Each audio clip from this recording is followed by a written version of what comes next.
प्रयागराज की बाढ़ और महादेव का चमत्कार। प्रयागराज, वो पवित्र नगरी जहां गंगा, यमुना और अदृश्य सरस्वती का संगम होता है, हमेशा से तीर्थयात्रियों और भक्तों का केंद्र रहा है। लेकिन अगस्त 2025 की एक रात, जब प्रकृति ने अपना रौद्र रूप दिखाया, इस नगरी को एक ऐसी त्रासदी का सामना करना पड़ा जो इतिहास के पन्नों में दर्ज हो गई। ये कहानी उस रात की है जब बाढ़ ने सब कुछ तहस नहस कर दिया, लेकिन एक चमत्कार ने सभी को आश्चर्य में डुबो दिया। सावन की वह भयावह रात।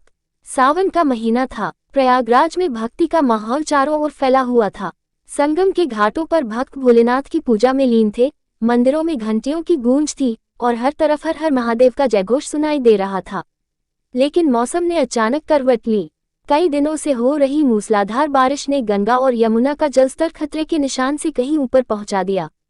प्रशासन ने चेतावनियां जारी की थी, लेकिन कोई नहीं जानता था कि यह बारिश एक ऐसी तबाही लाएगी जो लोगों के दिलों में हमेशा के लिए बस जाएगी। यमुना के किनारे बसा छोटा सा गांव काशीपुर सबसे पहले इस प्रलय की चपेट में आया।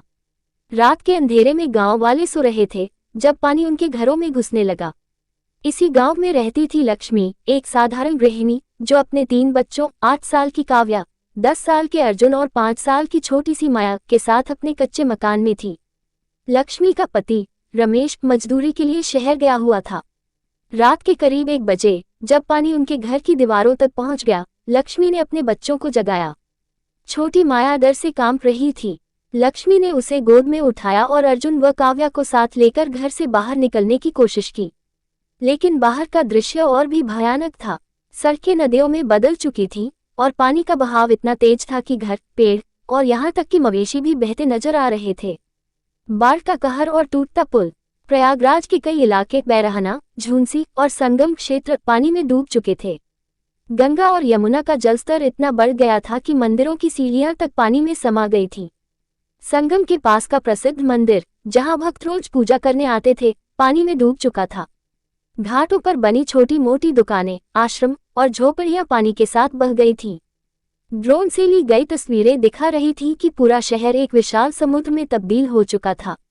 काशीपुर गांव के पास एक पुराना पुल था जो गांव को शहर से जोड़ता था। ये पुल पहले से ही कमजोर था और बाढ़ के दबाव को बर्दाश्त नहीं कर सका। रात के 2:30 बजे जब सैकड़ों लोग इस पुल पर सुरक्षित स्थान की ओर भाग रहे थे, अचानक एक जोरदार धमाके के साथ पुल का एक हिस्सा ढह गया। लोग पानी में गिरने लगे, चीख पुकार मच गई। कुछ लोग तेज बहाव में बह गए तो कुछ ने पेड़ों और मलबे को पकड़कर अपनी जान बचाने की कोशिश की। लक्ष्मी और उसके बच्चे भी उस भीड़ में थे। लक्ष्मी ने माया को कंधे पर बिठाया और अर्जुन व काव्या का हाथ पकड़कर पुल की ओर भागी। लेकिन जैसे ही वे पुल के बीच में पहुंचे, जमीन हिलने लगी। इससे पहले कि लक्ष्मी कुछ समझ पाती, पुल का मध्य भाग टूट गया। लक्ष्मी और उसके बच्चे पानी में गिर गए। छोटी माया, जो लक्ष्मी के कंधे पर थी, तेज बहाव में बहने लगी। लक्ष्मी चीखी, माया, मेरी बेटी, लेकिन उसकी आवाज पानी के शोर और अंधेरे में दब गई। अर्जुन और काव्या किसी तरह एक टूटे पेड़ को पकड़कर किनारे की ओर बढ़े, लेकिन माया का कोई अता पता नहीं था। महादेव का चमत्कार। उसी रात गांव के एक बुजुर्ग साधु पंडित विश्वनाथ, जो पास के शिव मंदिर के पुजारी थे, बाढ़ में फंसे लोगों की मदद कर रहे थे। विश्वनाथ अपनी छोटी सी नाव लेकर लोगों को सुरक्षित स्थानों तक पहुंचा रहे थे। गांव वाले उन्हें साधु बाबा कहकर बुलाते थे, क्योंकि उनकी भक्ति और निस्वार्थ सेवा की कहानियां पूरे गांव में मशहूर थीं। विश्वनाथ ने कई लोगों को बचाया, लेकिन जब उनकी नजर पानी में बहती माया पर पड़ी, उनका दिल दहल गया। वह छोटी सी बच्ची पानी में तैर रही थी, उसका चेहरा डर से सफेद पड़ चुका था। विश्वनाथ ने अपनी नाव तेजी से उसकी ओर बढ़ाई, लेकिन पानी का बहाव इतना तेज था कि नाव पलटने की कगार पर थी। तभी कुछ ऐसा हुआ जिसने विश्वनाथ को स्तब्ध कर दिया। पानी के बीच एक चमकदार रोशनी प्रकट हुई, मानो अंधेरे में सूरज उगाया हो। उस रोशनी में एक दिव्य आकृति उभरी, लंबे जटाजूट, हाथ में त्रिशूल और तीसरा नेत्र चमकता हुआ। ये स्वयं महादेव की छवि थी। विश्वनाथ की आंखें आश्चर्य से फैल गईं। उन्होंने देखा कि वह आकृति धीरे धीरे माया की ओर बढ़ी। अचानक पानी का बहाव शांत हो गया, जैसे प्रकृति ने भोलेनाथ के सामने सिर झुका लिया हो। महादेव की वह आकृति माया के पास पहुंची और उसे अपनी गोद में उठा लिया। माया, जो अब तक बेहोश हो चुकी थी, अचानक होश में आई। उसने देखा कि वह पानी के ऊपर तैर रही थी और कोई उसे थामे हुए था। पीछे मुड़कर उसने एक विशाल, शांत और दैवीय चेहरा देखा, जिसे देखकर वह स्तब्ध रह गई। विश्वनाथ ने अपनी नाव को और तेजी से माया की ओर बढ़ाया। जैसे ही वह पास पहुंचे, महादेव की आकृति धीरे धीरे गायब हो गई और माया एक टूटे हुए पेड़ के तने पर सुरक्षित बैठी मिली। विश्वनाथ ने उसे अपनी नाव में लिया और किनारे की ओर ले गए। जब माया को उसकी मां लक्ष्मी के पास लाया गया, लक्ष्मी फूट फूट कर रोने लगी। उसने माया को गले लगाया और विश्वनाथ से पूछा, बाबा, मेरी बेटी को किसने बचाया? विश्वनाथ ने शांत स्वर में कहा, ये भोलेनाथ की कृपा थी, लक्ष्मी। मैंने स्वयं देखा, महादेव इस बच्ची को बचाने आए थे। चमत्कार की गूंज। ये खबर जंगल की आग की तरह पूरे गांव में फैल गई। कुछ लोगों ने इसे अंधविश्वास कहा, लेकिन जिन्होंने उस रात विश्वनाथ के साथ वह दृश्य देखा, वे कसम खाकर कहते थे कि यह कोई भ्रम नहीं था। अगले दिन जब बाढ़ का पानी कुछ कम हुआ, गांव वाले उस स्थान पर पहुंचे जहां माया को बचाया गया था।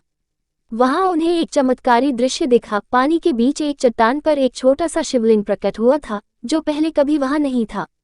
गांव वालों ने इसे महादेव का चमत्कार माना और उस स्थान पर एक छोटा सा मंदिर बनवाया। माया की कहानी पूरे प्रयागराज में फैल गई। लोग उसे महादेव की बेटी कहने लगे।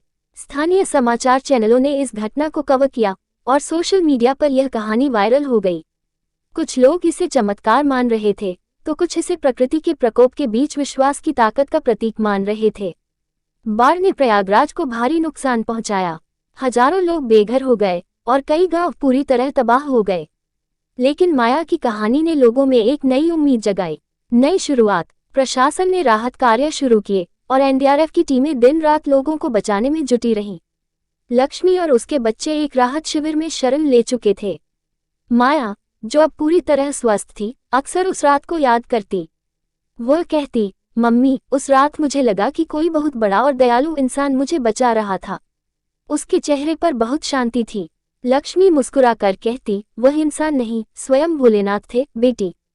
ये कहानी सिर्फ एक बाढ़ की त्रासदी की नहीं, बल्कि विश्वास, साहस और चमत्कार की है।